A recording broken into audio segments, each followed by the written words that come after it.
Let's start with a question that sounds, well, a little bit crazy. Does God have curly hair?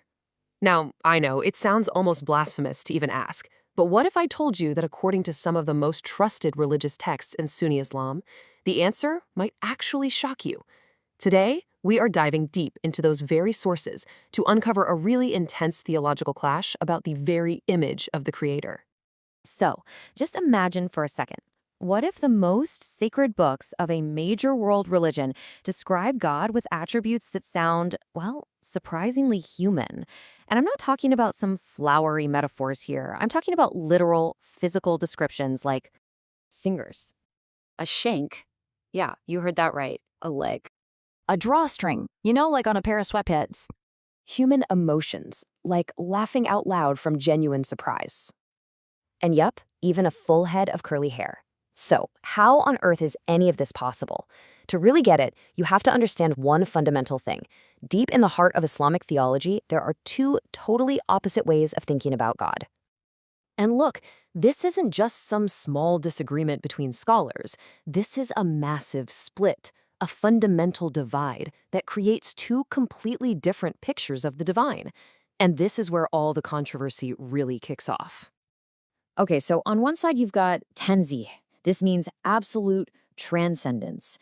It's the core Shia belief that Allah subhanahu wa ta'ala is completely and utterly unlike anything in his creation, period. You just can't use physical terms to describe him. But then, on the other side, you have Tashbih. And this is basically the polar opposite. It's anthropomorphism. It's the idea of giving God human-like forms, body parts, and even emotions. All those things we just mentioned, they fall squarely, and pretty shockingly, into this second category. Now, here's the thing. The Quran itself seems to make a crystal clear statement on this. There is nothing like unto him. I mean, it doesn't get much more direct than that, right? This single verse is the foundation of Tanzih. It's the ultimate yardstick that any description of God has to be measured against. So keep this verse in the back of your mind as we check out what comes next.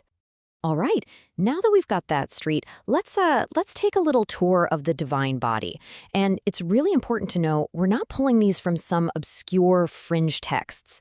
These descriptions come from sources like Sahih Bukhari and Sahih Muslim, which are collections that Sunnis consider to be the most authentic books right after the Quran itself. So first up on our tour of divine anatomy, let's talk about the fingers. This narration from Sahih Bukhari is just wild. A scholar comes up to Prophet Muhammad ﷺ and starts describing how God physically holds the heavens on one finger, the earth on another, the trees on a third. Now, the shocking part isn't just the description, it's the reaction. The text says the Prophet ﷺ smiled so wide you could see his back teeth, which has been interpreted as a massive thumbs up, a total confirmation of this very physical, multi-fingered God. From fingers, we're moving down to the feet. And this one involves a very creative solution to hell running out of space. So get this.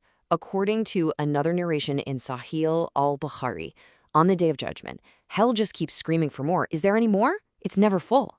So how do you solve the problem? Well, Allah subhanahu wa ta'ala physically places his foot into hell, and that causes it to literally shrink down and finally say, okay, enough. It's an incredibly physical solution for what you'd think would be a divine matter. And if a foot wasn't specific enough for you, our next exhibit is probably the most famous and the most mind-boggling anatomical reference of them all.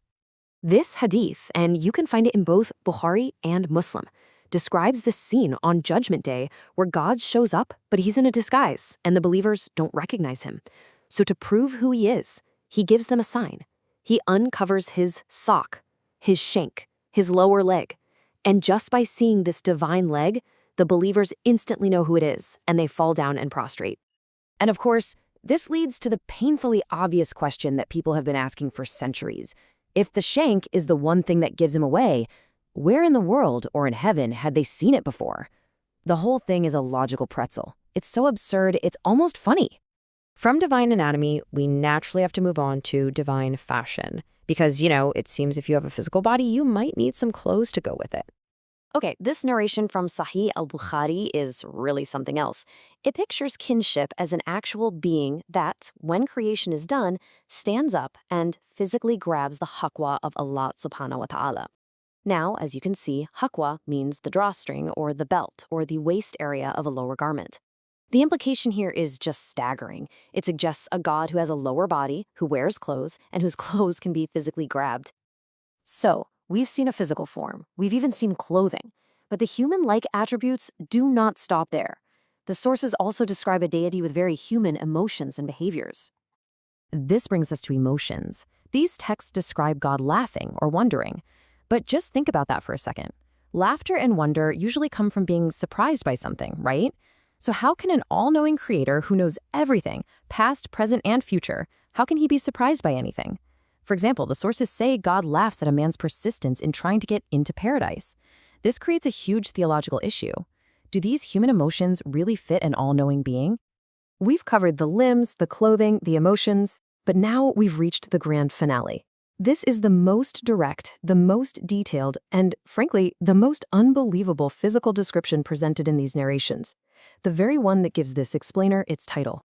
And there it is, a narration attributed to Ibn Abbas, which is championed by supporters of Tashbih, giving a full-on head-to-toe description. A young man, beardless, with curly, frizzy hair, wearing a green robe.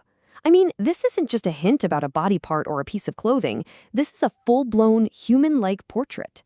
It is the absolute pinnacle of anthropomorphism.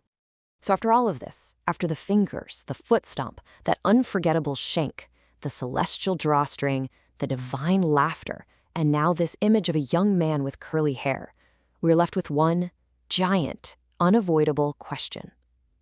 Is this the same creator described in the Quran? Is this the God of whom it is so clearly stated there is nothing like unto him? This is the contradiction that sits at the very heart of this entire debate.